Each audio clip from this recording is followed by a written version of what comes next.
suis Narcisse Katompa, CEO de Narsix Water, une entreprise de purification et de distribution d'eau basée aux États-Unis. Je suis titulaire d'un master en finance et une spécialité en assurance gestion des risques. Narsix Water est une eau électrolyte d'une source artésienne à San Antonio, État du Texas. Elle est dotée d'un pH de 9.5 et contient des minéraux capables de traiter les déchets organiques acides du corps et de maintenir un pH équilibré dans le sang comme dans le corps.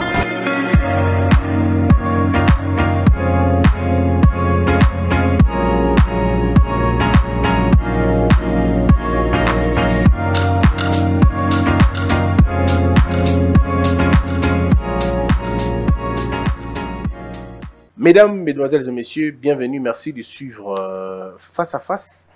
Ça va être le premier numéro de Mine depuis que l'année a commencé. Oubliez tout ce que moi j'ai dit dans Critique Info. C'est rien par rapport à ce que vous allez entendre aujourd'hui. Je reçois un ingénieur, un gestionnaire, un connaisseur dans le secteur minier. Toute sa vie, il a dédié dans le mine. Je veux même dire qu'il a commencé dans le mine. Il est né dans les mines. Il n'a connu rien d'autre que les mines. Au point que même quand il quitte la RDC, là où il va, c'est toujours dans le mine. Et c'est des gens qui regardent impuissamment ce pays en train de s'effondrer alors qu'il a tous ses potentiels. Mais qui va les écouter pour mettre en place des mécanismes sérieux pour remporter? Je vais vous dire sa thèse. Déjà, pour que vous ayez une idée, sa thèse est mais alors une seule. Sans les mines, ce pays ne va pas relancer toutes les activités. Il ne dit pas que c'est grâce, il ne dit pas que c'est les mines ou rien. Non, il dit d'abord, s'il faut commencer, c'est par les mines qu'il faut aller. Qui est-il? Ingénieur civil en chimie industrielle, diplômé en finance de, bon ça devient en anglais, de Wish Business School, ça c'est compliqué de le dire, 9 ans en Gécamine, où il a spécialement travaillé sur le cobalt et le cuivre. Il a été en Australie, en Afrique du Sud, au Canada, en Zambie, 35 ans d'expérience dans les grandes mines du monde, et puis record d'impact sur le bénéfice en 2010 dans le projet Frontier, je crois qu'on va en parler suffisamment. Auteur en 2004 de Défi de Gécamine, 2019 Gécamine de Yuma. Alors je vous présente directement, sans plus tarder, Défi de Gécamine, c'est un livre déjà sorti en 2014. Ce livre, un merveilleux livre où on parle essentiellement de la question de la gouvernance des mines et puis le rapport qui fait mal à plusieurs personnes, que l'on a traité des tracts, et c'est ce rapport. Ce volumineux rapport Yuma que je me suis fait le plaisir de le lire. Pourquoi ne pas recevoir tout de suite M. Ngoy Mouchila? Comment allez-vous? Nous allons très très bien. J'apprends beaucoup de vous. Vous savez, votre rapport, mais il est tout simplement fabuleux. C'est un plaisir de vous rencontrer et d'être votre invité aujourd'hui. Et avant toute chose, j'aimerais saluer tous vos nombreux abonnés. Oui. Parce que je crois que ça doit être le groupe d'abonnés le plus intelligent du pays. Je pense. Pour vous suivre, il faut de la qualité et de beaucoup de hauteur. Alors, merci beaucoup, Monsieur Raphaël. Avec vous, c'est comme le sucre. On ne sait pas quand ça finit. Donc, on sait quand ça commence, mais on ne sait pas quand ça finit. Alors, je ne m'aiderai perdre aucune seconde. On y va tout de suite. Avec vous, nous voulons parler de l'histoire de nos mines d'abord. Oui. On parle d'un pays scandaleux, géographiquement. Vous dites même qu'on soit un scandale minier. Alors, je voudrais que l'on dise, est-ce que c'est des histoires ou c'est de la vérité? Si c'est de la vérité, parlez-nous un peu des mines congolaises depuis l'époque coloniale jusqu'à aujourd'hui. Nous entrons dans votre cours. Aujourd'hui, vous nous enseignez, on vous écoute. Ok, c'est vraiment un plaisir. J'espère que à la fin de l'émission, vos abonnés vont me coter. Oui. Et je suis sûr qu'ils vous coteront bien. Et j'aimerais qu'ils me cotent de 0 à 10. À 10, hein.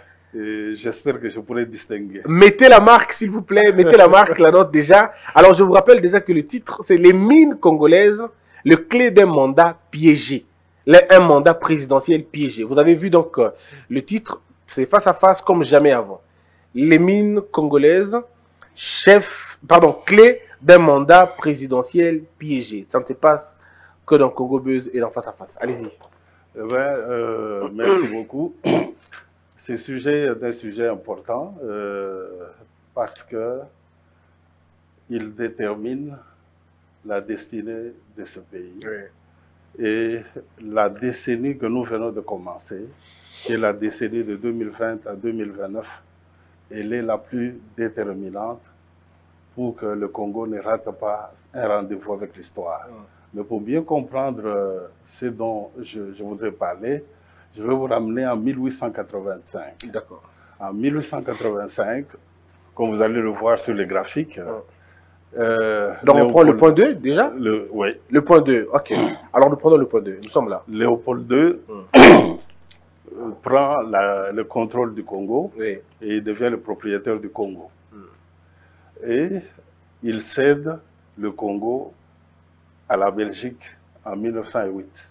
1980. D'abord, il faut lire le titre. Après 125 ans de quête de bonheur, oui, un mandat divin. Mais vous êtes fort dans les titres. Vous aurez pu faire le journalisme, franchement. Alors, 1885, c'est Léopold II. Oui. 1908, le Congo belge, oui, reprend le mine. Le Congo belge prend le contrôle du Congo. Oui. Ce n'est plus la propriété du roi Léopold II, parce qu'avant, nous étions la propriété du roi Léopold II. Exact. Nous et nos grands-pères, notre sol et notre sous-sol. Et alors, quand vous regardez les cheminements, en 1960, nous avons l'indépendance et Kasavubu est là. En 1965, nous passons à Mobutu. En 1997. 32 ans soit, hein? Oui. Nous avons Kabila, Kabila 1, Kabila 2. En 2019, nous avons le président Félix. Soit 22 ans après. Oui, ouais, que les gens appellent Fachi. Eh bien, pour moi, ça fait 125 ans exactement que les citoyens de ce territoire qui est appelé Congo partagent un destin commun. Okay. Et ça a été 125 ans de quête de bonheur, tout le temps espérant que le prochain nous donnera le miracle, le prochain dirigeant nous donnera le pain, le prochain dirigeant changera la donne. Et le président Fachi tombe à un moment très particulier par rapport au minier et au secteur minier. Donc vous dites c'est un mandat divin? C'est un mandat divin. Ok. Et je dis un mandat divin parce que, bon, comme lecteur de la Bible, toute autorité vient de Dieu. Et c'est aussi, depuis 125 ans, le seul qui est à la tête du Congo, qui a consacré son leadership et son mandat, et consacré le pays à Dieu. Et je dis, c'est un mandat divin. Ouais. Alors, ça fait 125 ans que le Congolais espère qu'il y aura un bonheur. En 1885, quand le roi Léopold II prend le contrôle du Congo, ou de ce territoire, il y avait 10 millions de Congolais. 10 millions? 10 millions. Ah, donc le P, entre parenthèses, 10, c'est la population. Oui. Le Congo, 10 millions d'habitants, oui, à l'époque de Léopold II. C'est ça. Okay. Donc, la population actuelle de Kinshasa dépasse la population du Congo au moment où Léopold II prend le contrôle de 1885. En 1960, la population du Congo est de 14 millions seulement à l'indépendance. Toujours pas égal à Kinshasa seulement. Toujours pas égal à Kinshasa. Ouais. En 65, elle passe à 17 millions. Mobutu prend le pouvoir. Mobutu prend le pouvoir. En 1990, on est à 35. On a doublé, on va dire. Quand Kabila prend le pouvoir, Kabila 1, Laurent Désiré, le Congo a 43 millions d'habitants. 43 millions. Oui. Mais quand le président Félix prend le pouvoir, nous sommes à 93 millions. Donc jamais un autre président n'a eu autant de challenges que celui-ci. Parce que sur ses épaules repose la destinée de 93 millions. Quand Kasavubu était là, c'était 14 millions. Vous voyez l'enjeu est détail. Mais il tombe à un moment très particulier par rapport au cycle minier. Okay. Il tombe au moment où nous parlons de la transition climatique ou la transition énergétique qui va faire appel à des ressources naturelles très particulières dont le Congo possède le plus grand contrôle. C'est pour cela que l'alignement des temps et des circonstances place le président Fachi à un moment important pour le parcours du monde, parce que c'est la transition énergétique, ça affecte le monde entier, mais ça lui donne aussi des atouts très particuliers sur lesquels il faut capitaliser pour qu'enfin le Congo voit le bonheur. C'est pour ça que je dis c'est un mandat très particulier. Mais piégé en même temps. Mais il est piégé. Il est piégé pourquoi? Parce que... Vous dites piégé dès la première minute. Il est piégé On peut le lire piégé dès la première minute. Oui, parce que tous ceux qui ont suivi le discours d'investiture, ils ont constaté que ce discours n'a pas été continu. Il a été interrompu au beau milieu. Parce que ceux qui voyaient de loin, moi j'étais à l'étranger encore en exil, je voyais les discours, et brusquement le discours est arrêté et on entoure la tribune. Oui, parce qu'il a fait un malaise. Dès la première minute, les signaux montraient que non seulement il y avait un étouffement physique, mais il y avait un étouffement financier, dont je vais vous expliquer un peu tous les détails tout à l'heure. Ah, donc c'était aussi un peu métaphysique, ça vous donner une image de ce que ça allait être le mandat. Je vous dis, parce que quand le président prend le pouvoir, ce qu'on a très peu raconté, et malheureusement dans les discours cela n'apparaît pas, c'est que normalement, en fait, quand nous prenons un véhicule, nous checkons l'huile, vous regardez l'avion, quand l'avion décolle, le pilote, il a une checklist. Il vérifie le moteur à gauche, le moteur à droite, l'huile, les niveaux, la pression, etc. On fait un état des lieux. Et je n'ai pas vu cet état des lieux fait ici au Congo. Malheureusement, ça n'a pas été fait. En tout cas, on ne nous a vraiment pas dit ça. Oui. Mais alors, si vous regardez l'état des lieux du Congo au moment T0, quand le président commence son mandat, il commence avec des entreprises publiques de l'État qui ont un passif de 3 milliards 500 millions de dollars. Il commence avec des dettes sociales, avec les arriérés de salaires et autres, qui sont autour d'1 milliard. Il commence aussi avec une dette à l'égard des miniers qui avaient payé à l'avance la TVA et qui réclamaient le remboursement de leur TVA. Donc ça fait encore un autre milliard. Donc si vous faites les dettes et le poids qu'il hérite, il ne commence pas sur une piste où il y a zéro. Il commence dans un trou. Et ce mandat, il est réellement piégé.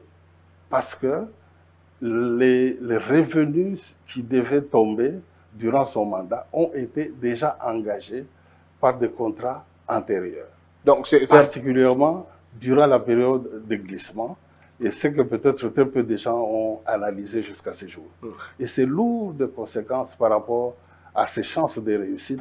C'est pour cela que l'approche pour la réussite de ces mandats exige une intelligence très particulière par rapport à la gestion du secteur minier. Très bien. Alors, vous dites après, toujours parce que je voudrais qu'on reste dans le schéma, vous dites, toujours dans la partie 2, vous dites, après 30 ans de débâcle, de destruction des tissus économiques et d'éducation, troisième point, pays sinistré aux besoins énormes, budget 10 milliards, je crois, de dollars par an, le passif, vous l'avez parlé, dette sociale, compte à rebours, ainsi de suite. Est-ce que vous pensez que c'est exactement comme quelqu'un qui rentre dans une maison, mais on lui donne juste la possibilité de gérer la maison, mais alors que les garanties, les mois d'anticipatif avaient déjà été payés par le précédent occupant? Est-ce que c'est la même situation? C'est exactement. Donc, en fait, il est au fond d'un trou, il faut remonter la pente. Et le Congo, c'est comme un avion qui n'est pas sur une piste pour décoller. Il est dans un ravin. Il faut sortir du ravin, le remettre sur la piste pour décoller. Et ça, c'est un effort particulier. Il faut tous les génies de l'élite congolaise pour accompagner le président de la République. Sinon, il n'y a pas de possibilité de réussir. Et là, moi, je dis, le secteur minier nous offre une opportunité unique. Parce que, justement, dans la phase dans laquelle nous sommes, notamment dans cette décennie, la transition énergétique fait appel à des métaux que nous avons au Congo que nous contrôlons en plus grande proportion. Mais on nous dit que tout a été vendu. Peut-être on y arrivera. Oui. Alors, on prend le troisième point. Oui, mais remarquez un peu sur le même, la projection de population qui est importante parce qu'on va en tenir compte. Quand vous regardez la population qui est anticipée pour le Congo en 2050, il est anticipé que au rythme où les jeunes mariés sont actifs et les vieux et tout ça, voilà, il est anticipé qu'en 2050, nous serons à 200 millions. 200 millions. Oui. Alors, ceci est très pertinent parce que, comme vous allez le voir dans mon développement, dans cette décennie, il y a une accélération de l'exploitation de nos ressources et certaines des mines vont vite aller à l'épuisement. Donc la mine, la carte minière, c'est une carte saisonnière. Elle peut vous permettre de jouer bien, remettre le pays en orbite maintenant. Si on rate cette opportunité, cette décennie, c'est parti, on est foutu. On est foutu.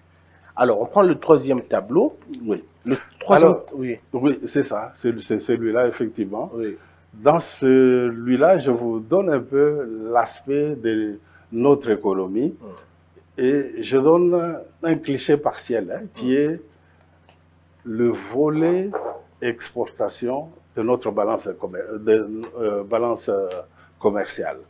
Sous l'EIC, l'État indépendant du Congo, les exportations ont rapporté sur les 100% des revenus que nous avons tirés de l'exploitation, 78% venaient du caoutchouc, 16% venaient de l'ivoire, 6% des autres.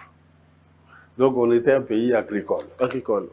Mais, depuis lors, regardez, en 70, si je prends un cliché instantané, 81% de nos revenus viennent des revenus d'exportation, bien sûr, viennent du secteur minier. En 2019, c'est-à-dire l'année passée, 99. Alors, qu'est-ce qui justifie cette montée? Ça signifie que l'agriculture, il n'y en a pas. Tout le monde est ici à Kin.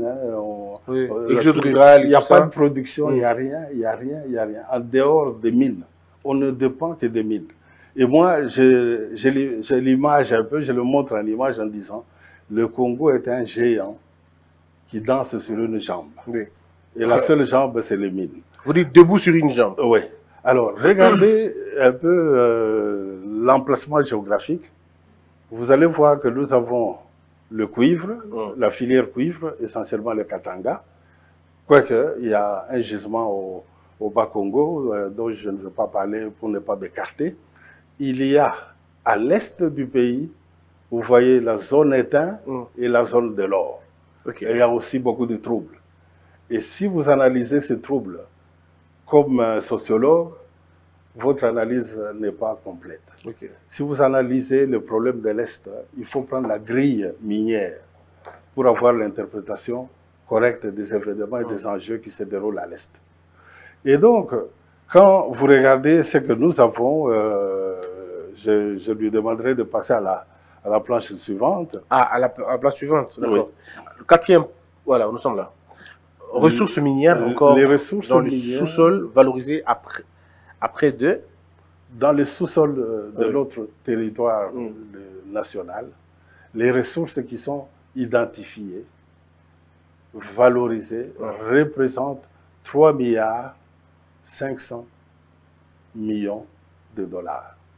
Nous sommes un mendiant affamé, assis sur une fortune incommensurable. 3 milliards 500. Oui. 500 000 dollars. Le génie de l'homme, c'est transformer le potentiel en richesse palpable et concrète. Le potentiel est énorme, 3 milliards 500. Et donc vous comprenez que n'importe quel pays qui aurait un potentiel aussi énorme disposerait des atouts pour son développement. Mais à condition que l'intelligence nécessaire soit appliquées, parce qu'on ne se développe pas par accident. Alors, quand vous regardez aussi toujours le Congo, vous voyez 50% d'eau douce d'Afrique, 80 millions d'hectares arables, mais on a faim. Il y a 20 millions de Congolais qui sont sous-alimentés. Donc, l'écart entre nous et le bonheur, c'est le manque d'intelligence. Ça peut être brut, hein, mais je vais utiliser un terme plus fort. La seule raison pour laquelle nous sommes pauvres, c'est la gestion stupide des ressources d'un pays. Et ça, vous le dites d'ailleurs dans votre rapport. C'est la seule raison qui explique notre pauvreté. La stupidité. C'est la stupidité. Ouais. Et je vais utiliser un mot plus fort après avoir expliqué pourquoi. Parce que si je l'utilise maintenant, vous allez arrêter l'émission. Ok. Alors, on passe à l'autre tableau? Oui, oui. Alors vous voyez, je recommande aux gens de lire Léonide Moupepele, un Congolais, un excellent ingénieur, qui a fait une publication sur ça. Et ils trouveront tous les détails sur ça. Je mettrai les lire. Alors on prend le tableau suivant. Oui. RDC Mines, contribution insignifiante, 2007-2012, rapport Sénat. C'est là que vous allez voir, Christian, là où nous avons la difficulté. Ce n'est pas le manque de ressources, ce n'est pas le manque de potentiel. C'est comment transformer ces ressources-là en argent pour nourrir nos enfants, pour payer les études de nos enfants, pour avoir un pays viable avec des infrastructures. Regardez un peu une analyse qui a été faite par l'ingénieur David Moutamba et Jérôme Falaï. C'est un nom d'un ingénieur célèbre qui est décédé récemment à Bruxelles. Il a été sénateur, mais il est connu comme beaucoup plus comme ayant été le directeur technique de la Checamil. Et Jérôme Moukalaï, c'est aussi un excellent ingénieur. Les deux ingénieurs-là, le feu sénateur David Moutamba et l'ingénieur ont fait un travail pour évaluer qu'est-ce que nous rapporte l'exploitation minière au Congo. Quelles sont les retombées de l'exploitation minière qui est faite au Congo? Et vous allez être choqués. Entre 2007 et 2012, sur 41 milliards générés par les produits que nous avons exportés du Congo, sortis de notre sous-sol, notre trésor Congo n'a eu que 1 milliard de dollars. Ça fait 2%. C'est pas possible. Seul un pays où la stupidité est sacralisée peut avoir un tel désastre. Des enfants qui ne vont pas à l'école, pas de rue, pas d'avenue, pas d'hôpitaux, rien du tout. Aucune intelligence dans le secteur minier. Et quand vous regardez le tonnage qui passe là, il est en train de partir. C'est des ressources qui ne sont pas renouvelables. Les jours où il n'y aura plus un gramme de cobalt ici et de cuivre, toutes les multinationales vont partir. Exact. Et nous n'aurons plus de cartes à jouer. En 2050, la population du Congo va monter à 200 millions. Si déjà on est incapable de nourrir 90 ou 100 millions d'habitants, à 200 millions, qu'est-ce qu'on fera? C'est cela. Alors, je vous donne un peu, toujours sur la même chose, je dis, regardez un peu ce que les autres pays font. C'est ce que nous appelons dans les secteurs miniers, nous appelons le benchmarking. C'est comparer un peu aux autres, pour voir un peu ce que les autres font de mieux et copier. Alors, chez nous, on retient les chiffres. 41 milliards de dollars exportés. Et puis, 1 milliard de dollars que nous avons récupérés. Un seul milliard. Donc, on aura perdu 42 milliards comme ça.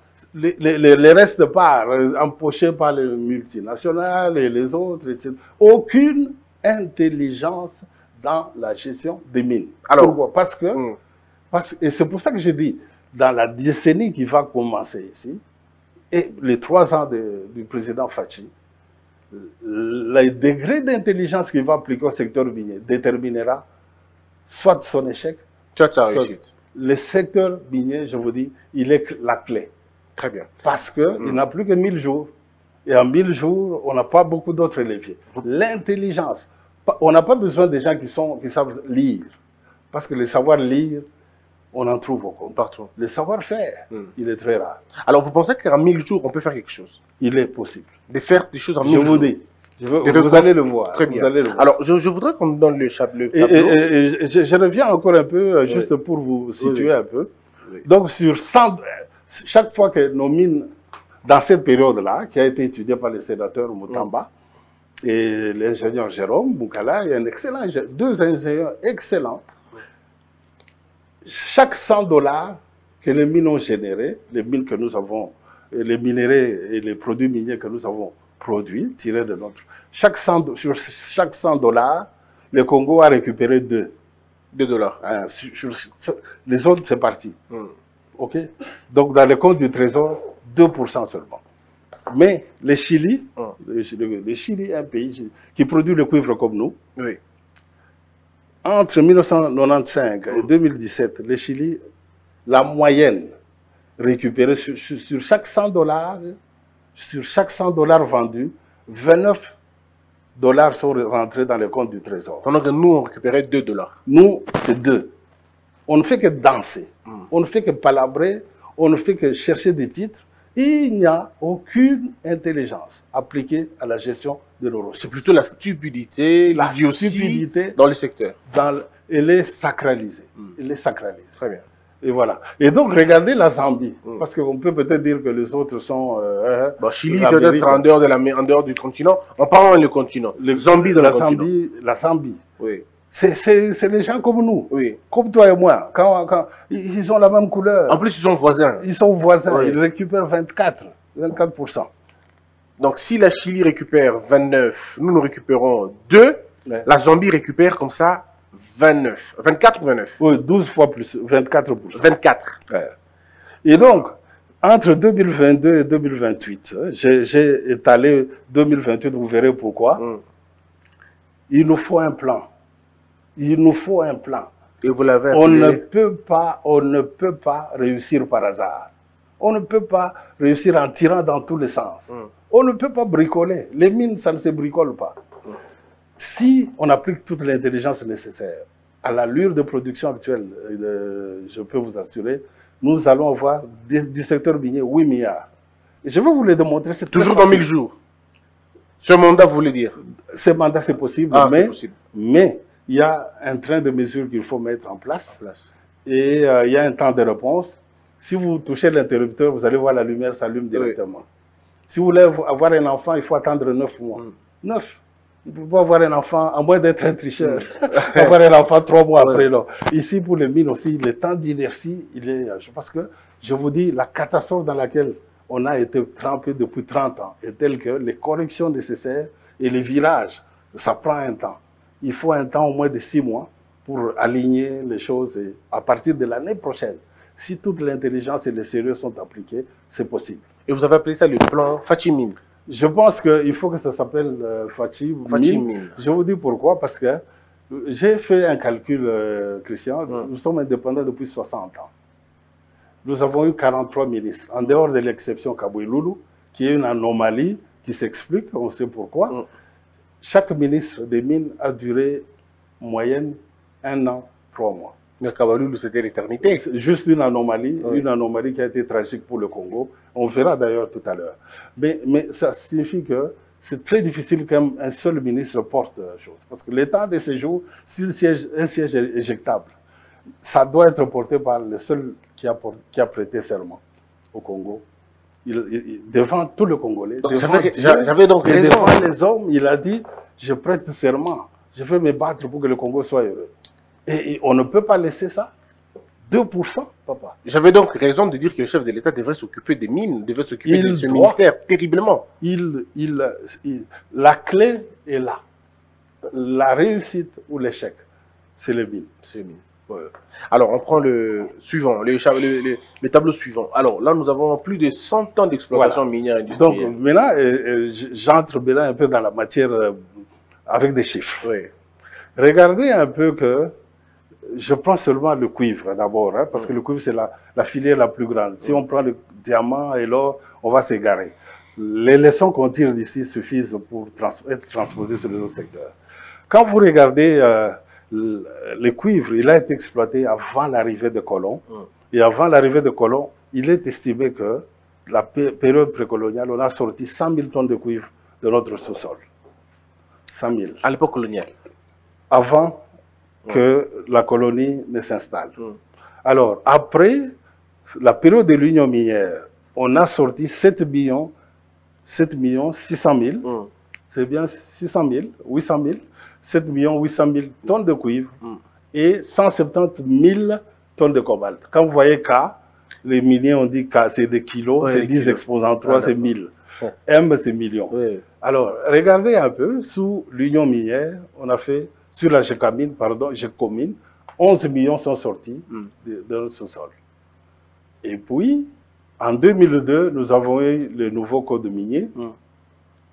Et c'est sous Joseph Kabila, on a sorti 8 700 millions de tonnes de cuivre et 814 000 tonnes de cobalt. Un peu plus que dans tout le temps, quoi. Oui, oui, oui. Et maintenant, regardez, ce qui est intéressant, c'est le scénario le plus plausible. J'ai fait la décennie. Je n'ai qu'un nom pour le moment comme président, c'est Fachi. J'ai écrit Fachi X, hein, parce qu'il y aura peut-être quelqu'un d'autre, je ne sais pas. Mais hein, dans les 10 ans, je prends la décennie que nous avons. Regardez ce qui va arriver. Nous allons passer à 15 à 20 millions de tonnes dans les 10 ans. Mais si vous comparez à la période de l'Union minière, dans la décennie actuelle, qui a commencé avec Fachi et qui va peut-être continuer avec lui, parce que s'il a un deuxième mandat, c'est toujours lui. Alors, regardez un peu potentiellement ce qui va, les scénarios le plus possible, c'est qu'on produira 15 millions de tonnes ou 20 millions de tonnes, 15 à 20 millions de tonnes de cuivre, on produira 1 500 000 à 2 millions de tonnes de cobalt.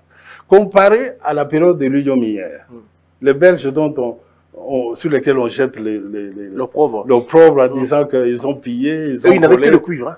Ils ont essentiellement exploité le cuivre, mais regardez les rapports, vous allez voir que dans les 10 ans, ici, de la décennie qui commence, nous allons produire 2 fois plus de cuivre que sous l'Union minière en 60 ans. Et l'Union minière a créé 3 villes, Elisabethville, Jadoville, Kolwezi, des cités, etc., 4 centrales hydroélectriques, etc. Donc, quantitativement, par rapport à la demande inhérente à la transition énergétique, le Congo sortira suffisamment de minéraux pour que le pays soit remis en orbite, pourvu qu'il y ait une intelligence qui soit appliquée. Parce que, rappelez-vous, ce n'est pas en ne récoltant que 2% ou 4%, actuellement c'est autour de 8%, alors que les autres récoltent sur $100, ils récupèrent 29%. Donc, l'intelligence maintenant, c'est comment maximiser les retombées de cette accélération du secteur minier, qui signifie aussi l'accélération vers l'épuisement des ressources. Mais alors, ça veut dire que le tableau il est beaucoup plus clair. Alors, on va prendre un autre tableau pour avancer. Et c'est le tableau suivant. Donc, le tableau suivant, c'est plus de 2 milliards volatilisés.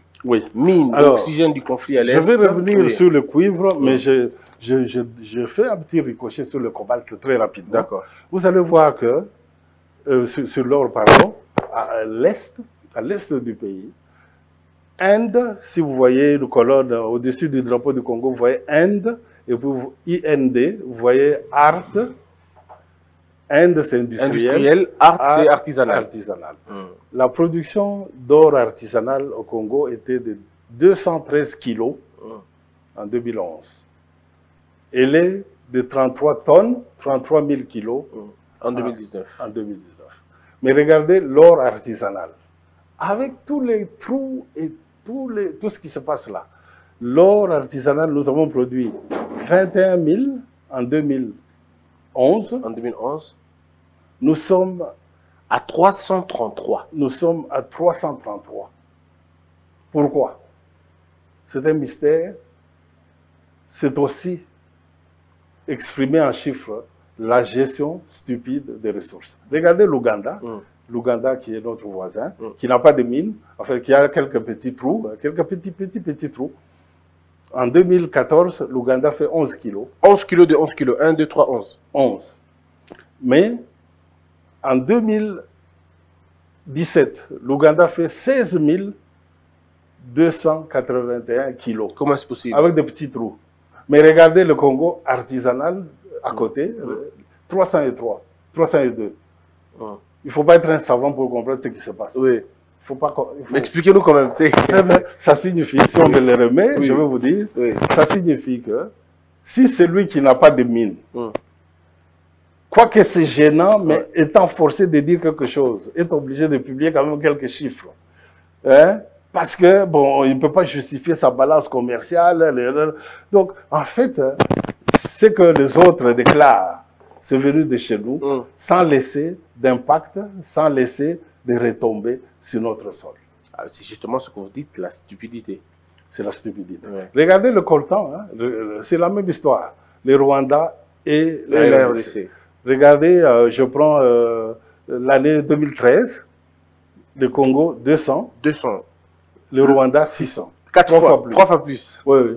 On cherche où sont les mines. Oui, il faut avoir beaucoup d'imagination. C'est fictif, c'est métaphysique. Pourquoi? Parce que c'est un pays où la gestion des ressources est stupide. Nous avons une frontière de 217 km avec le Rwanda, 765 km avec l'Ouganda. Notre PIB par tête d'habitant est de 820, au Rwanda, $820 par tête d'habitant. L'Ouganda, 794. Nous, 550. 500, oui. Pourquoi? Parce qu'il y a 2 milliards. 2 milliards qui s'évaporent à l'Est. Et si vous voulez comprendre pourquoi est-ce que l'Est est instable, on a la réponse. Il ne faut pas être un génie. La réponse est là. Mais ça, c'est donné en chiffres. Et donc, je vais accélérer pour vous montrer très vite quelque chose. Il y a quelque temps, j'étais très impressionné de lire qu'il y a une usine, ce que vous voyez là, c'est une raffinerie d'or qui se trouve à Kigali. Ça, c'est à Kigali. À Kigali. 6 tonnes par mois. Oui, oui. Et alors, elle s'appelle Al Dango. Et c'est en anglais, hein, j'ai traduit. Ils ont fait des projections qu'ils vont accélérer la capacité de raffinage. Mais déjà, compte tenu des besoins, ils ont fait une installation qui peut raffiner 6 tonnes par mois. C'est-à-dire 72 tonnes d'or par an. Par an. 72 tonnes. Oui, oui. La mine, bon, il ne faut pas leur demander où sont les mines. Alors, revenons un peu sur la carte. Oui. Vous voyez, ramenez la carte. Ramenez un peu la carte. Ramenez plus haut. Oui, rentrons dans la précédente. Tous on a le Bosso. Oui, voilà. Oh non? Non, non. Oui, le Bosso. Vous voyez? Voilà. Vous voyez l'est du Congo, la ligne frontière. Il y a 2 milliards de business qui passent là. 2 milliards. Il y a des avions qui décollent, des choses. Et les statistiques du Congo, c'est compréhensible que, alors qu'on produit, d'après l'Institut Deutsch, là, ils disent la production du Congo est d'à peu près 30 tonnes artisanales. Mais on déclare 33. 30 000 kilos, on déclare 1% de notre production. Ça signifie quoi par rapport à notre banque centrale, à notre monnaie, à notre économie? C'est la gestion stupide. Bien évidemment. Stupide. Alors, on y va. On y va. On y va, c'est... Là, nous passons à... Et donc, vous voyez, je vais vous montrer la... Si on revient juste une minute... On revient sur la... Voilà. Et donc, vous voyez ça, c'est le Rwanda. Oui. Qui s'est dit, tiens, mais il y a une opportunité. Oui. Il ne faut pas demander là où ils ont les mines. Non, bon, s'il y a des cons, enfin, je m'excuse, pas des cons, mais s'il y a des gens qui sont stupides, à côté, bon, c'est pas leur faute, il ne faut pas les blâmer. Oui. Écoutez, vous n'êtes pas obligé d'être intelligent ou d'utiliser des médiocres. Alors, regardez que cette usine-là, il peut nous la remontrer. Cette usine coûte combien? 5 millions de dollars. C'est pas vrai. Cette usine des raffineries, qui peut produire 72 tonnes. 220 kilos. 220 kilos et nous, c'est 5 millions de dollars. 5 millions, c'est autant que ce qu'on a utilisé pour mettre des moquettes au Sénat. Bien évidemment, les moquettes au Sénat. Au Sénat. Pourquoi? Parce qu'on a des ressources, il n'y a aucune intelligence. C'est grave. C'est grave. Mais est-ce que vous imaginez qu'il y a des gens qui sont soupçonnés d'avoir pris 100 millions de dollars, 200 millions de dollars, 80 millions de dollars, mais c'est plusieurs raffineries. Oui. Et plusieurs emplois. Oui. Et l'Ouganda a aussi une raffinerie qui se dit, bon, alors, si le voisin est géré de manière bananière, c'est une république bananière, tant pis. Tant pis, il ne faut pas le blâmer. Oh là là, oh là là, oh là là. Alors, on prend un autre tableau. Alors, qu'est-ce qui va se passer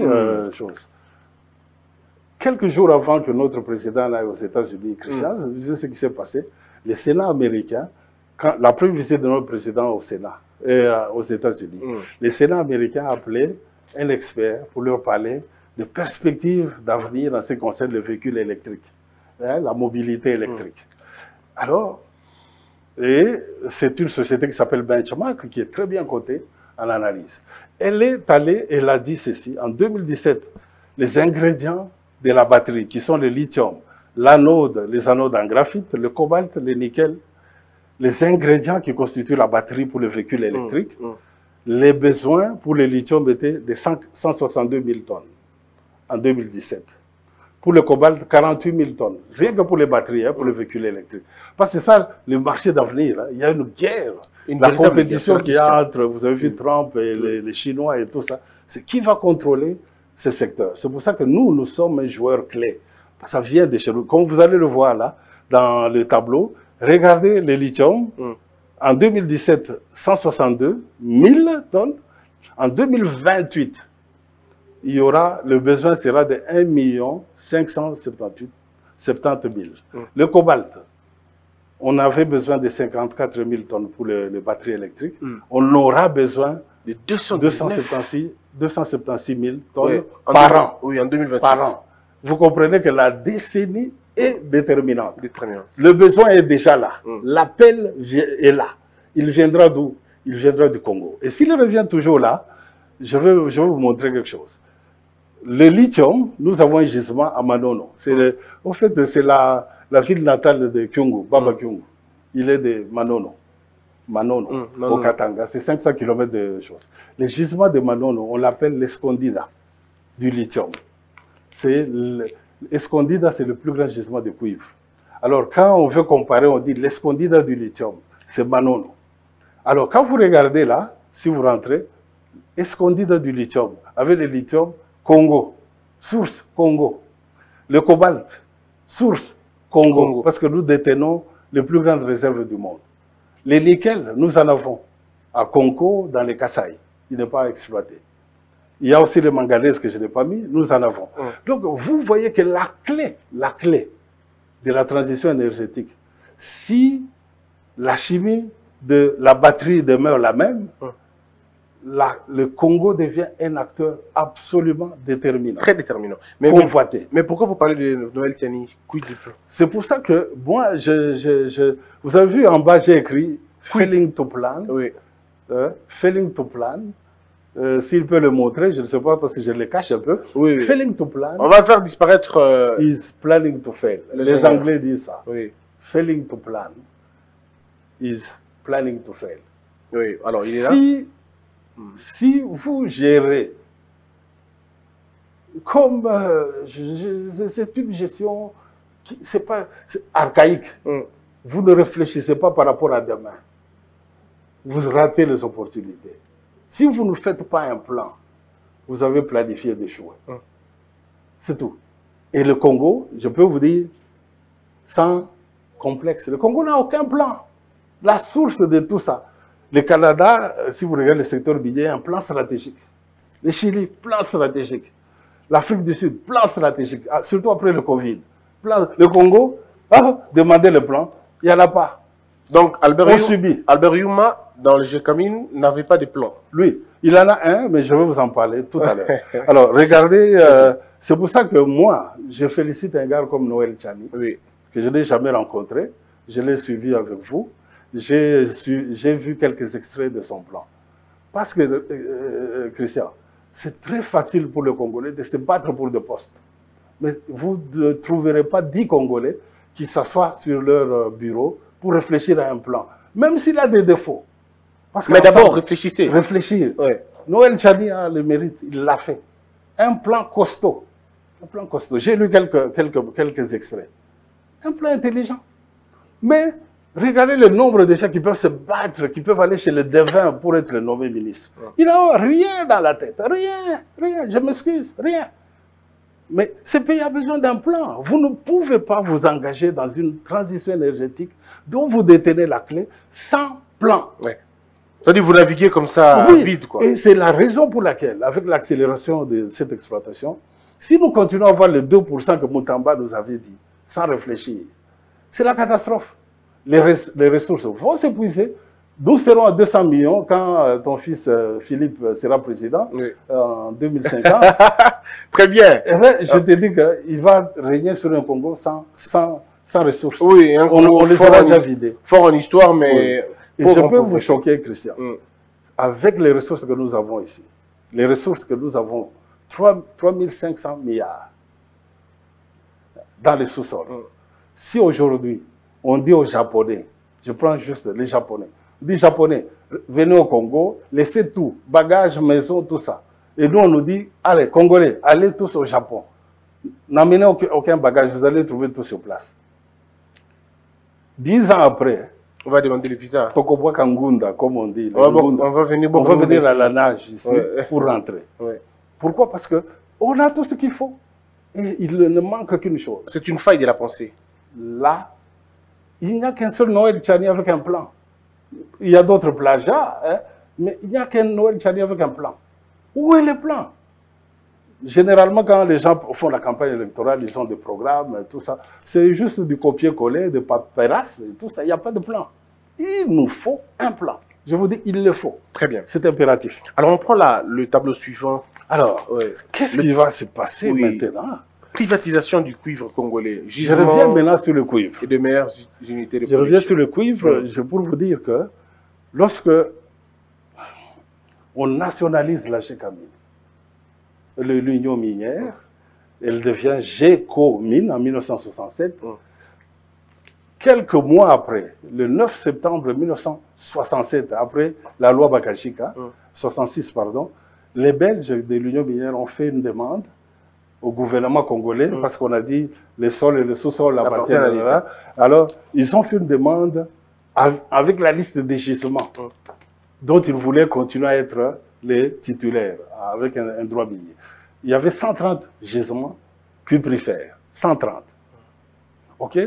Maintenant, nous sautons. Quand Mobutu part, les 130 gisements sont toujours là. Quand Fachi arrive, je vois les tableaux. quand Fachi arrive, les 130 gisements ne sont plus là dans le portefeuille de la GECAMIN. Elles ne sont plus là. La GECAMIN n'en a plus que 4. Attendez, vous avez dit 4? 4 gisements. Je ne sais pas comment on dit en lingala. Mine. C'est tout. Pamba. Oui. Tout le reste engagé en partenariat. OK? Cédé à des partenaires. Et donc, de 100% du contrôle du cuivre congolais, maintenant, regardez la part du Congo, c'est le petit pratiquement chose. OK? Non, mais c'est pas possible. Et là, la GECAMIN, qui était un géant avec autant de... est devenu un nain. C'est pourquoi vous avez fait un rapport. C'est un nain. Le rapport on a beau crier, entrer en transe. Oui, on a dit que c'était un tract minier. Le bureau Yuma vous a attaqué en disant que c'était un tract minier. GECAMIN de Yuma, un nain minier et une sanction nationale. Regardez un peu, la proportion. Et puis, nous passons au suivant. Vous allez voir quelque chose. Société zombie.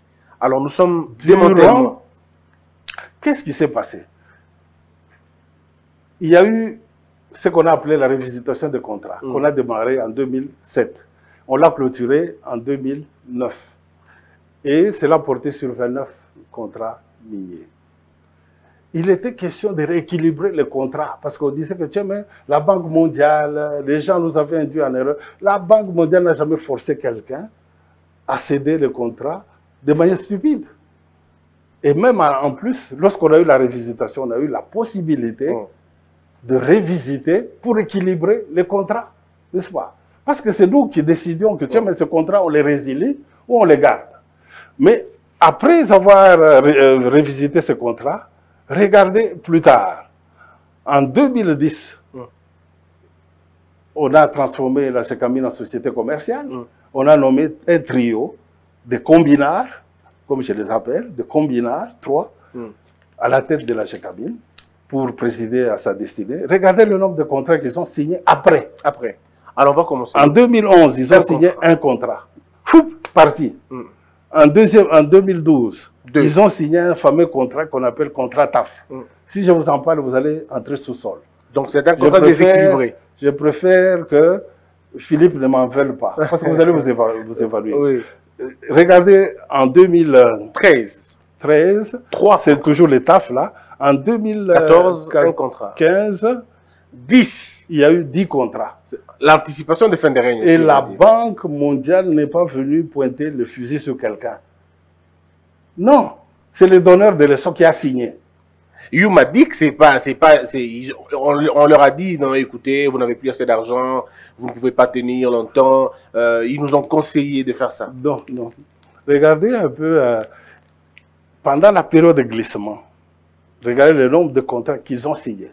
10, 9, 9, 8, 4, 4. Et en 2020, ce qui m'étonne, c'est 14 contrats. Et ça, si vous savez lire le contrat, vous comprenez que c'est une anticipation de fin de règne. Et c'est là qu'il y a le piège pour le mandat de Fathi. Et un grand piège. Hein? Je vous dis qu'il n'ouvre pas les yeux là-dessus. Moi, comme minier, je peux vous garantir. C'est comme un match. Hein?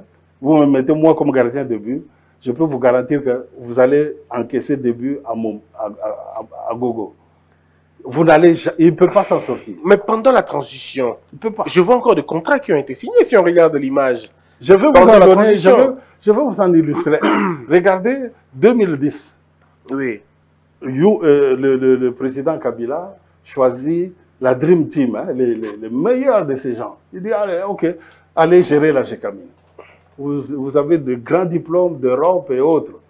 Et voilà, regardez la production. La production est là.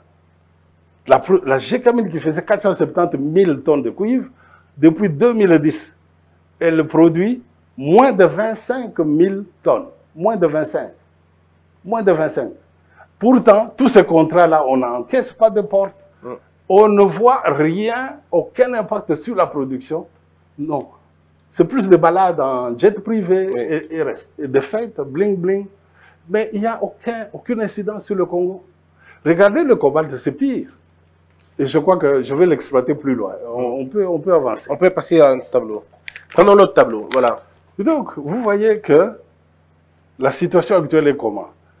De ces plus ou moins 130 contrats que nous avions, la Gécamine est devenue minoritaire en contrôlant 30%. Et les étrangers, les investisseurs étrangers, 70%. Vous voyez, c'était les deals. Hein? Alors la Gécamine avait droit à quoi? À un directeur au conseil d'administration pour contrôler les gardiens des intérêts du Congo. On ne peut pas se plaindre de la mauvaise gestion des partenariats parce que la Gécamine a un directeur nommé là-dedans qui siège au conseil d'administration. Notre sentinelle, en fait. Notre sentinelle.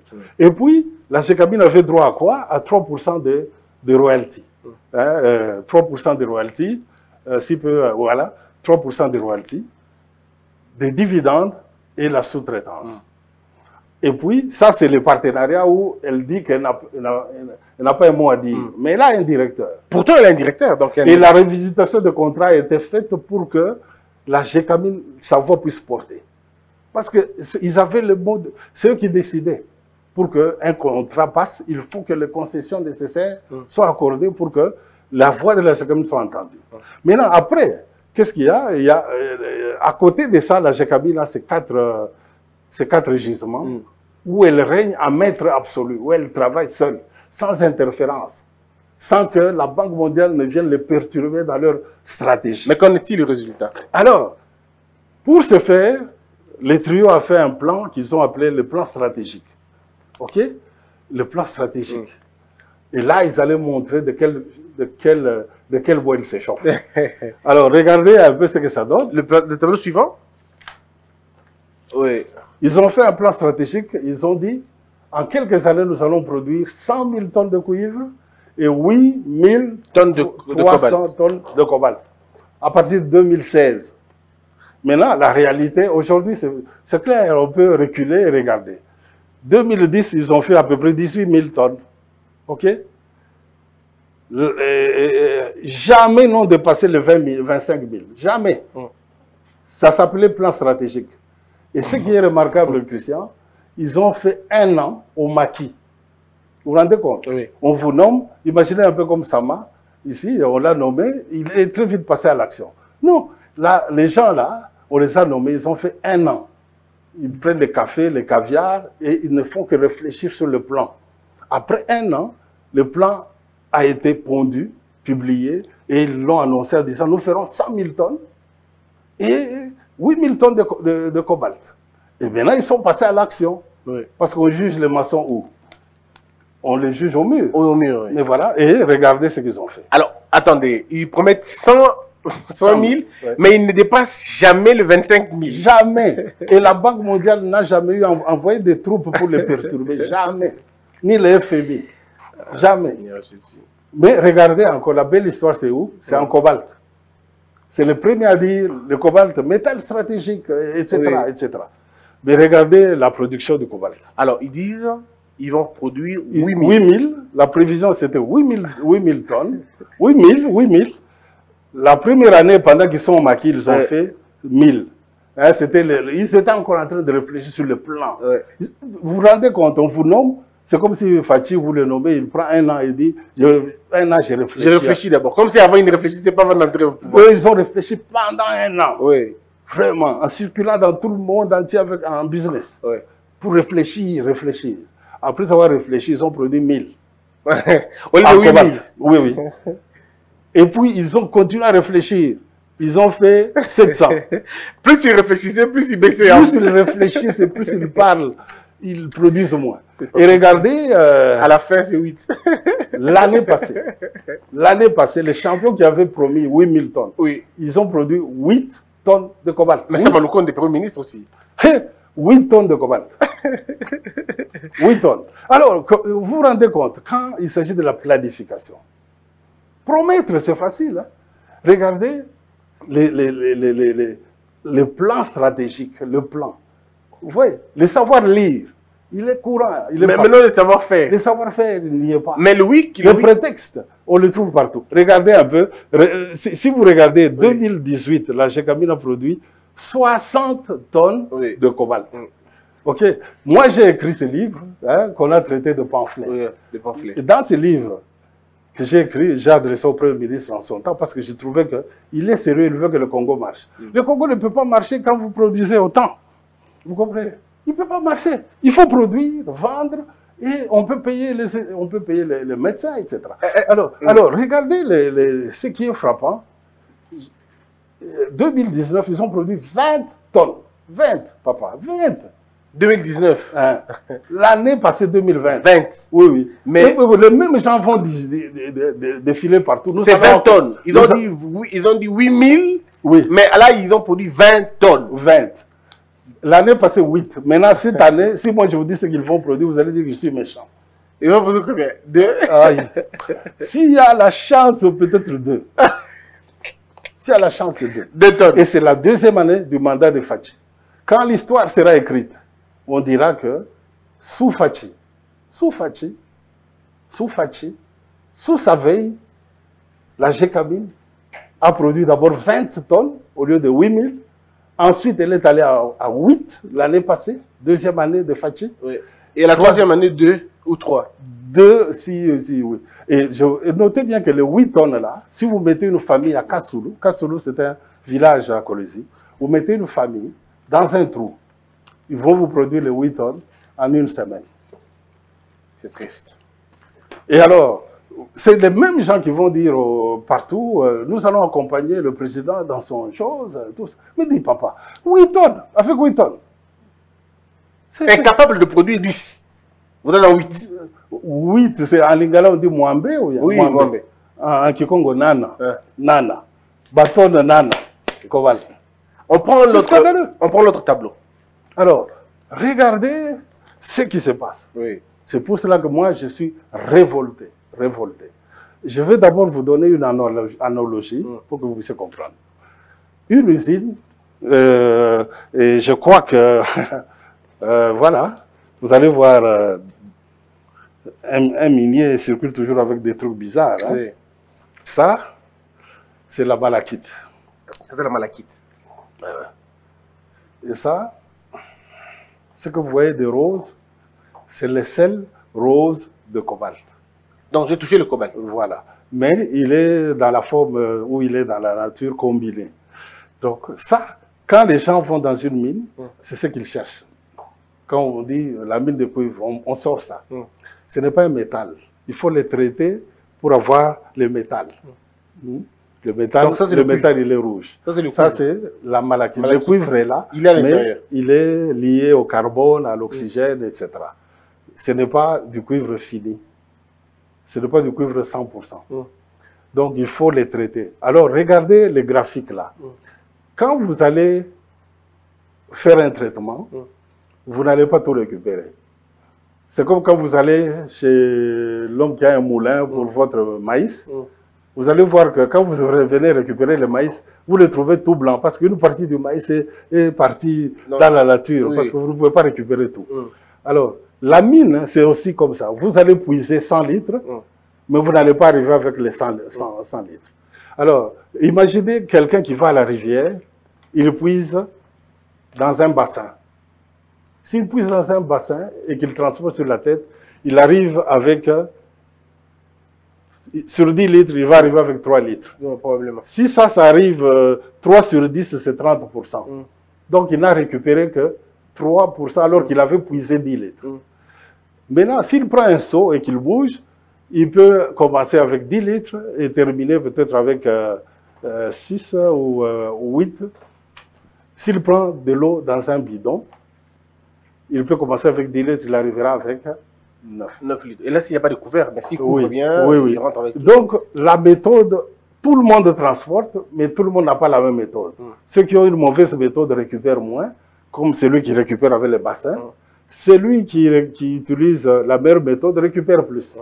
Alors, dans les mines, dans le monde, chez tous les gens civilisés et normaux, on fait tout pour que, comme ce sont des ressources qui ne sont pas renouvelables, il ne faut pas en perdre. Lorsque vous exploitez, vous récupérez 90% ou plus. Il y en a qui récupèrent 95%. Donc, du sol jusqu'à la fin. 90%. Maintenant, ce que je vais vous donner, c'est ce que la GCABIN fait. Quand elle envoie les gens au travail avec des salopettes, ils récupèrent tout ça, et le travail, ils récupèrent combien?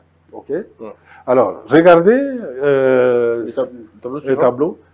En 2010, pendant que les champions étaient en train de réfléchir, la GCABIN récupère 60% du cuivre. Elle perd 40%. 40% sont dans les rejets. En 2017, la GCABIN ne récupère plus que, vous avez une meilleure vue que moi, c'est 33%. 33%. Vous vous rendez compte? Et dans cette période-là, la GCABIN récupère à peu près 47%. Donc sur 100 tonnes, ce qu'elle termine pour vendre, ce qu'elle récupère pour vendre, elle jette plus qu'elle n'a récupéré. Christian, je te dis, j'ai été dans les mines en Australie, au Canada, et je n'ai jamais vu un endroit où on travaille comme ça. C'est fait à dessein ou c'est par ignorance? Ça signifie que c'est l'incompétence en vraie grandeur. C'est à l'état la plus pure. La pureté de l'incompétence. La pureté de la stupidité. Parce que, regardez pour le cobalt, parce que c'est plus grave. Pour le cobalt, c'est... pour le cobalt, s'il peut nous remettre... oui. Le cobalt, en 2010, on récupérait 22. 22. Oui. Ah non, mais ça, c'est grave, quoi. Ouais. On récupérait 22, oui. Mais là, en 2017, oui. 3%. 3%. 3%. 3%. On récupère 3%. C'est-à-dire que le reste, ça aboutit dans des rejets parce qu'on n'a pas une bonne technologie, parce qu'il n'y a aucun sérieux là-dedans. tant que la Gécamine est alimentée par les dividendes des partenariats, on peut se la couler douce. On n'a aucun sérieux par rapport aux 4 gisements qu'il gère. Il les gère, il gaspille, et depuis, tiens-toi bien, depuis 1990, ça fait 30 ans que la Gécamine travaille à perte. 30 ans de perte. 30 ans. 30 ans. Ça n'existe nulle part au monde. Vous ne trouvez pas une société qui travaille comme ça. Et ça, ce n'est plus la gestion stupide des ressources. Parce qu'au moment où vous avez un budget de 10 milliards, hein, il faut produire pour vendre, pour avoir l'argent. Bien évidemment. Il ne faut pas une gestion intelligente. Alimenter, terminer les stocks et aboutir dans les rejets. Vous comprenez? C'est la gestion stupide. Quand vous faites ça, Christian, ce n'est plus même une gestion stupide de ressources. Moi, j'ai trouvé que le mot stupide n'était pas assez fort. Donc, même le mot stupide n'est pas assez stupide, quoi. Non, non, il n'y a pas en français un mot qui peut traduire ce qui s'est fait au Congo, ici, dans la négligence la plus totale. Moi, j'ai appelé ça, j'ai créé un mot. Je l'ai dit en anglais, c'est bonobo management. Le management des bonobos. Oui, oui. C'est le prof Bakane déjà qui dit ça, que c'est un parc animalier où les gens font ce qu'ils veulent. Vous ne pouvez pas. Et les gens font le matamor. Oui. Avec ces résultats-là, dans aucun pays du monde, vous ne pouvez avoir une société qui travaille comme ça. Et on la laisse travailler. Pendant 30 ans. 30 ans. Mais c'est pire maintenant, parce que vous avez vu, maintenant ils ne produisent que 8 tonnes. Parce que le reste, ça part où? Et si on va comme ça, en 2 ans, 3 ans... Et avec ça, on ne peut pas réussir un mandat présidentiel en laissant les métaux que tout le monde recherche dans le monde gaspiller comme ça. C'est grave. Alors, vous parlez aussi d'un autre point, c'est la simulation vente royalty. Alors, on doit me signaler si nous avons débordé dans le temps. Ok. Je ne pense pas. Je vais vous dire que vous avez vu les contrats, les nombreux contrats que la Gécamine a signés. Oui, je vais vous donner juste une illustration. La Gécamine a signé plusieurs contrats. Si vous regardez l'année 2017, s'il recule un peu très vite, s'il peut reculer. Très bien. Toujours dans le bousseau. Encore un peu. Toujours en sous-sous. Encore. Encore. Encore. Reculant, toujours en sous-sous, ici. Voilà. Vous avez vu les contrats, hein? Les contrats qui ont été signés. Oui. Et qui n'ont pas été publiés. C'était secret. Je crois que le Fonds monétaire a dû faire pression pour qu'on les publie. Et on les découvre. Et parmi les contrats qu'on a publiés, il y a celui-ci. Ah, vous avez chose. Et je vais vous demander sans citer le nom de la société, vous allez lire la page là. D'abord la couverture, vous allez voir que c'est un contrat de vente et d'achat portant à 2,5% des royalties sur le projet M. N'est-ce pas? D'accord, oui. Vous avez lu avec moi? Ah oui, j'ai vu. Hein? M, oui. Sur le projet M. M, oui. Ok. Maintenant, nous allons dans le paragraphe 2.2. Le prix de cession des royalties est de 5 ans. Nous sommes où? 2.2, là où il y a les petits trucs chauds. Ah, d'accord. 2.2.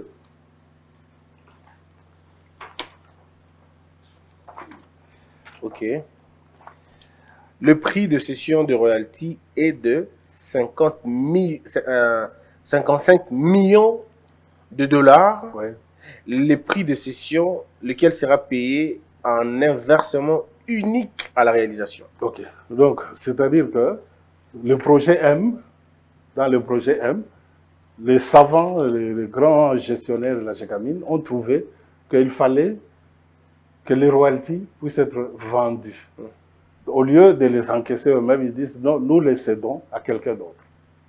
Maintenant, moi, je veux ce projet, j'ai la chance que en 1990, avec mon Mbaka, qui était mon mentor, nous avons travaillé sur ce projet.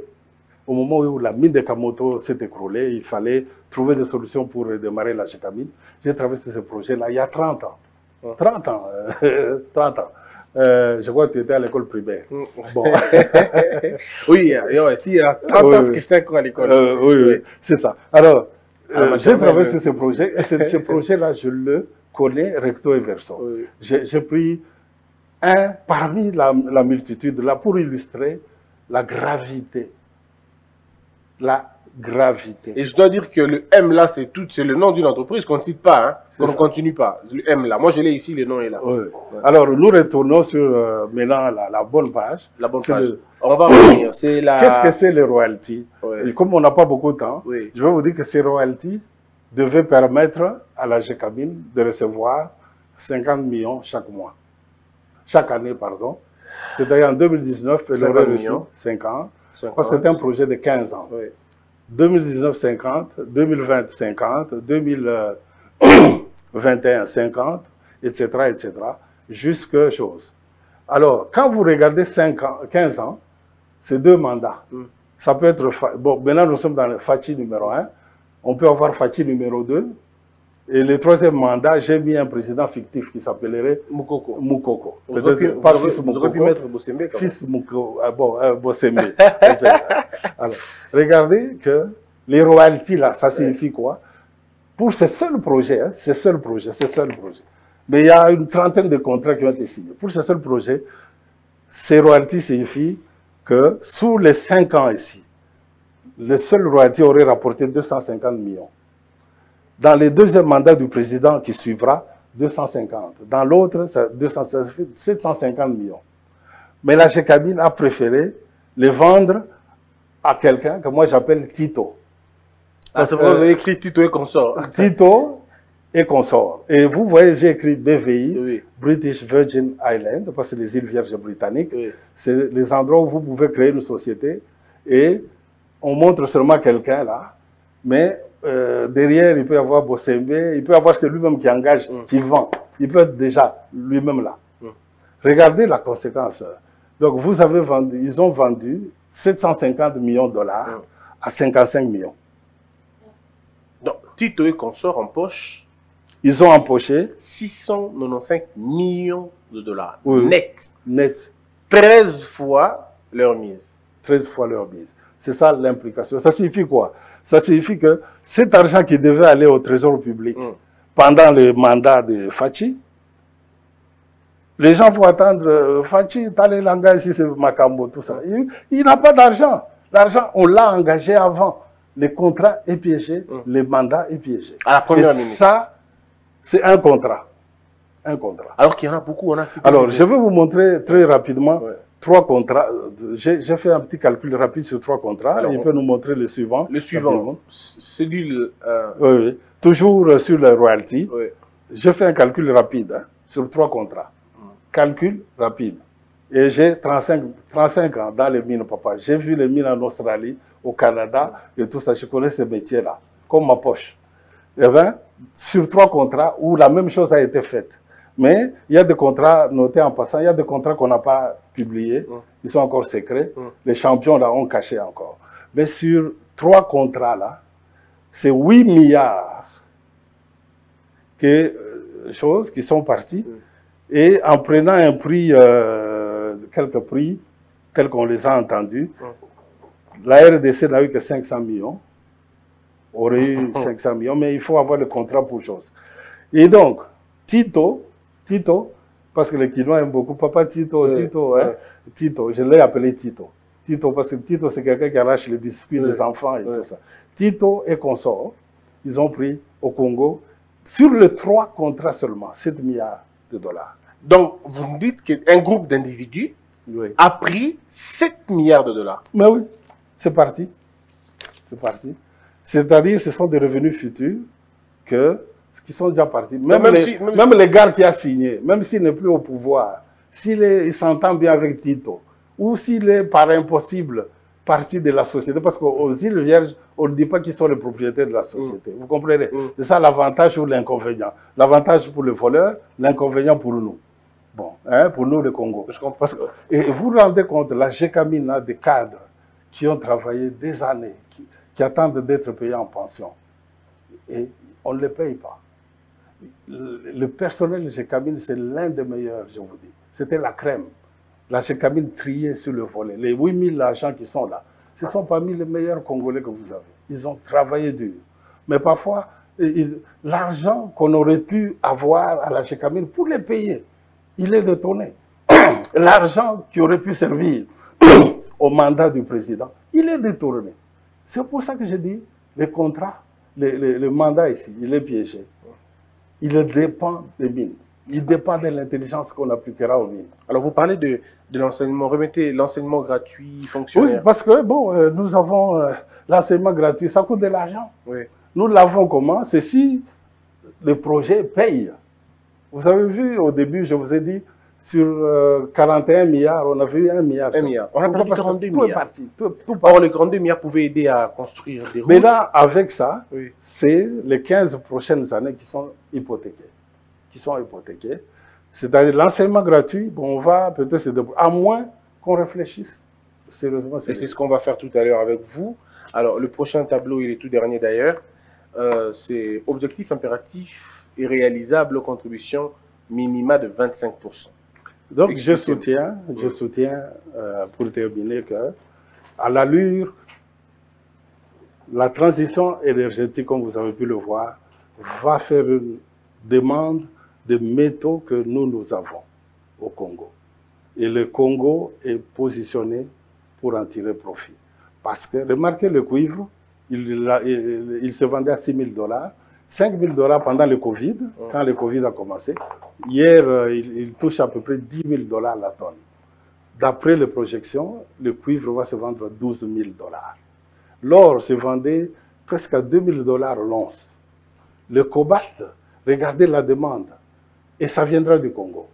Donc le Congo va beaucoup donner au monde, mais s'il n'y a aucune intelligence ici chez nous, par rapport au secteur minier, papa, nous ne verrons que la poudre. Moi, je soutiens que le Congo peut tirer profit de ses ressources. Comment on fait, là, je vous ai reçu, nous avons passé plus d'1 heure en train de parler de la problématique. Maintenant, vous ne partirez pas sans nous dire exactement qu'est-ce que l'on fait pour arrêter la chose. Comment on fait pour sauver ce mandat? Comment on fait pour réussir? Moi, si vous revenez au 8 milliards, là, un peu, 2 pas en arrière. Oui, 2 tableaux en arrière au mot pour terminer. Quand vous regardez là, Christian, ce contrat-là, si vous lisez la Constitution, je me risque un peu à entrer dans la Constitution, parce que je sais que... vous aider, c'est l'article 56 et 57. 56 et 57. Oui. Je sais que le prof Mbata n'aime pas que les chimistes parlent de la Constitution, mais pour une fois, nous entrons un peu, parce que les mines et l'avenir de nos enfants est en jeu. On ne peut pas engager un pays à la légère et venir donner des leçons aux Congolais qu'on a affamés. Donc on peut résilier ou revenir sur le contrat. On doit, par équité. Par équité. Alors, je vais vous lire là. Parce que, oui, allez-y. Si la Gécamine avait besoin de cet argent, elle aurait pu emprunter auprès d'une banque les 55 millions. Même avec un taux d'intérêt exorbitant, ça se comprendrait. Mais céder 750 millions de dollars pour empocher 55 millions, dont on ne voit même pas l'impact, parce que vous avez vu, c'est pour produire 8 tonnes. C'est de la folie à la limite. C'est la gestion bonobo. Alors, alors, pour terminer cette émission, je voudrais que vous puissiez nous dire comment vous avez entendu et suivi les quelques phrases de Yuma, Albert Yuma. Si vous le voulez, je peux vous lire parce que j'ai le prix. Il dit comment peut-on expliquer que la Gécamine qui donne assez de richesses aux Congolais, mais que le Congolais puisse continuer à vivre avec moins d'1 $ par jour? Je pense que c'est la conséquence de mauvais choix ou d'orientations qui ont été dictés en fin des années 1990. Vous avez vu que la Banque mondiale n'a jamais envahi le Congo ici pour forcer les gens à signer des contrats. La Banque mondiale, voyant que la Gécamine perdait plus qu'elle ne produisait et qu'elle travaille à perte depuis 1990, j'ai les états, les rapports annuels ici, depuis 1990, la Banque mondiale et la Gécamine travaillent à perte. Ils ont dit, mais écoutez, au lieu d'avoir des ressources que vous gaspillez sans impact, pourquoi ne pas les confier à des partenaires que vous gérez, vous signez vous-même? Et nous avons signé nous-mêmes. Et même quand nous avons mal signé, nous avons eu l'occasion de faire la révisitation en 2007. Elle a duré 2 ans pour équilibrer. On ne peut pas se plaindre. On ne peut pas se plaindre. Et même après, à partir de 2010, vous avez vu le nombre de contrats qui ont été signés. Ce n'est pas la demande de la Banque mondiale. La Banque mondiale n'a jamais forcé quelqu'un. Ce n'est pas la Banque mondiale qui dit aux gens qui sont responsables de produire 8 tonnes. Est-ce que Yuma nous a menti? Que la Banque mondiale a fait... je crois que... Je ne sais pas de quelle banque il parle, parce que ce n'est pas vrai. Voici ce qu'il dit. Parce que ces entreprises ont pris nos gisements, elles sont allées les donner en garantie à des banques étrangères et elles ont emprunté. Au lieu d'amener les capitaux qu'elles nous avaient promis, c'est des prêts qu'elles nous amènent à des taux qui dépassent 10%, alors que nous savons qu'elles avaient à 2 ou à 3%. Bon, j'ai du mal à... ça me fait beaucoup de la peine quand je vois que quelqu'un qui a engagé 750 millions de dollars, 750 millions de dollars de royalties contre 55 millions. Si vous calculez quel est le taux d'intérêt qu'on peut appliquer à 55 millions pour avoir 750, c'est faramineux. C'est très difficile qu'on donne des leçons aux gens. C'est honteux. Je crois que il a raté l'occasion de se taire. C'est la FMI et la Banque mondiale qui nous ont conseillé et qui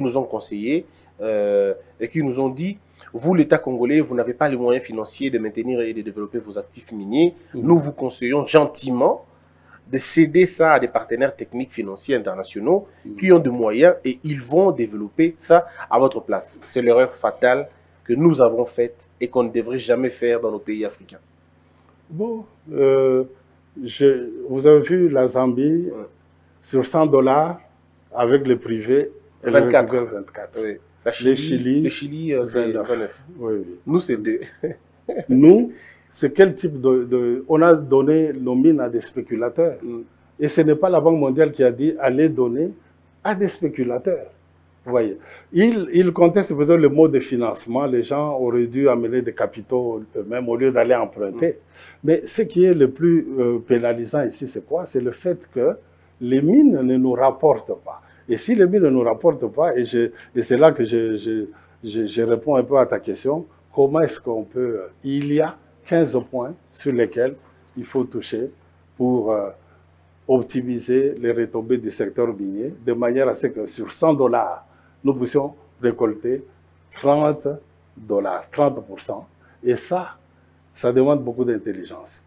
Et ces 15 points, c'est toute une émission. Est-ce qu'on peut Moi, je vous promets que si vous voulez, je peux les développer dans une émission. D'accord, on le fait dans une autre émission. Merci beaucoup, ingénieur Mouchila. Je rappelle que vous êtes ingénieur en chimie, vous avez 30 ans d'expérience dans le mine et aujourd'hui vous êtes un consultant. On vous consulte pour expliquer des choses, mais je crois que je voudrais encore que vous puissiez revenir, prochainement ici pour parler de ces 15 points parce que les gens en ont besoin. Ok. Ouais. Alors, il faut dire que votre livre est là, il est disponible. Hein? Oui, quelqu'un l'avait acheté et ça a été brûlé. Ah, d'accord. Ah, quelqu'un l'a brûlé. Oui, ça avait été brûlé. Monsieur Yuma. Ça, c'est les rares survivants. Monsieur Yuma et son cabinet ont dit que votre rapport est un pamphlet, que c'était rien, quoi. C'était juste de la littérature. Si je demande un peu l'indulgence, est-ce qu'on peut nous montrer les graphiques de la production? C'était le quantième numéro? Là où il y a l'avant-dernier, est-ce qu'il peut nous remontrer? Au mot l'avant-dernier, non, ça. Il peut remonter encore, remonter encore. Vous voyez, encore. Encore, s'il te plaît. Encore. Encore. Voilà. Vous voyez, ça c'est la planification des meilleurs experts que nous avons, les donneurs de leçons. Ils ont projeté de faire 100 000 tonnes. Mais après, ils ont fait... Et 8 000 tonnes à partir de 2016, pas hier, 2016. Regardez la réalité, 8 tonnes l'année passée. Cette année, 2 tonnes. Merci beaucoup. C'est la meilleure réponse qu'on peut donner. Merci. Et je pense que ce pays n'a pas besoin de farceurs pareils. C'est un crime. Mesdames et messieurs, c'est un grand honneur de vous retrouver. Je vais vous retrouver très prochainement avec le même invité, l'ingénieur Mouchila. Ça ne peut se passer qu'ici de toute façon, où vous aurez toutes les intelligences comme ça. Je vous rappelle que nous allons revenir encore pour parler des 15 points maintenant pour développer. On vous laisse ruminer. Je comprends l'énervement, je comprends la colère et ce qu'il y a comme rage chez vous. Je vous retrouve très prochainement. Merci beaucoup. Et s'il y a des questions, oui, parce qu'on a pédalé assez vite, oui, oui. S'il y a des questions, on peut zoomer sur les points. Oui, dans le commentaire. Prêt. Posez les questions dans le commentaire. Envoyez-nous les questions. Nous allons faire revenir l'ingénieur, le docteur en mine. On va le faire revenir, comme ça on va discuter. Et si vous pensez que tout ce qu'il a dit est faux, eh bien, vous pouvez revenir ici, il n'y a pas de problème. Surtout les experts. Hein, et si quelqu'un veut un débat, par rapport surtout à ces documents-là, oui. Le document, non, l'autre. Le rapport, le grand syllabus. Le rapport, oui. Oui. Okay. S'il y a quelqu'un qui veut un débat, ils peuvent dire, mais je peux parier qu'il n'y en aura pas. On se retrouve très prochainement. Portez-vous bien, que la peur quitte votre esprit et que Dieu bénisse les RDC. Je m'appelle Maman Léa.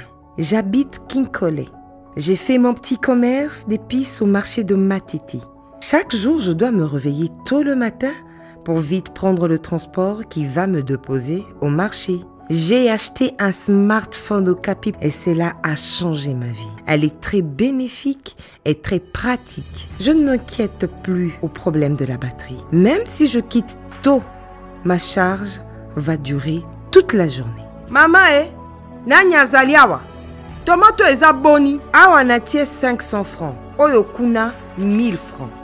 Maman Léa a fini ses ventes de la journée. Elle est prête pour rentrer à la maison. Elle appelle son mari. Allô chérie, tu as fini avec ton travail? Tu as pu récupérer l'enfant à l'école? Bisous. Bye. Maman Léa parle avec son mari au marché. Je suis satisfaite avec mon téléphone car je sais que j'ai une garantie d'1 année. Si le téléphone a un problème, bien sûr, je vais le faire réparer gratuitement dans le shop au Capi et je suis fière que cela est fait par l'un des fils du pays. Chaque jour, je donne le meilleur pour nourrir ma famille et Okapi est venu faciliter notre vie en mettant en notre disposition des téléphones de bonne qualité à un prix abordable, défiant toute concurrence.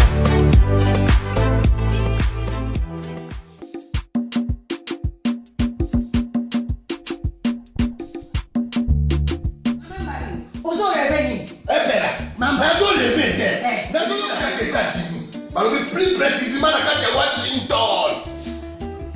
Maman Martin Maman Martin shop Africa Union. Et donc t'es qu'à nyonso biloko ya wanani yo congolais. Olingi kola yo asalisa yo te. Pona kolia na yo moko babondela yo. Pona nzoto na yo bako ya ele. Poko babondela yo balobi bio Africa Union. Et donc t'es qu'à tout à na basinois. Sinon kolia pa ya sinon kolia ni.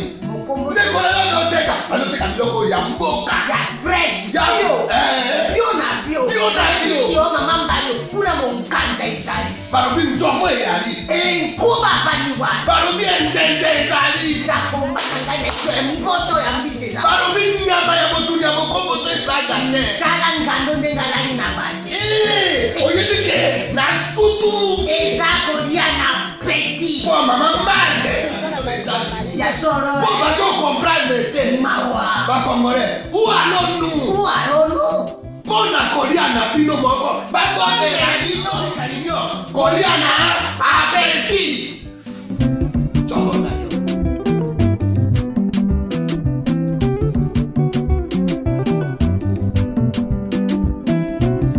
Debout Congolais, unis par le sang, unis dans l'effort pour l'indépendance.